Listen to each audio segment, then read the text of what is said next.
នេះគឺជាប្រភពទឹកផុសនៅលើកំពូលភ្នំគូលែន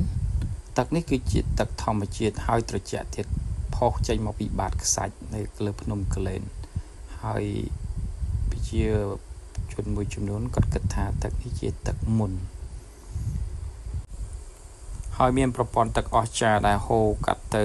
ក្រុងសៀមរាបហើយនេះគឺជាចម្លាក់នៅបាតទឹកពិតជាអស្ចារ្យ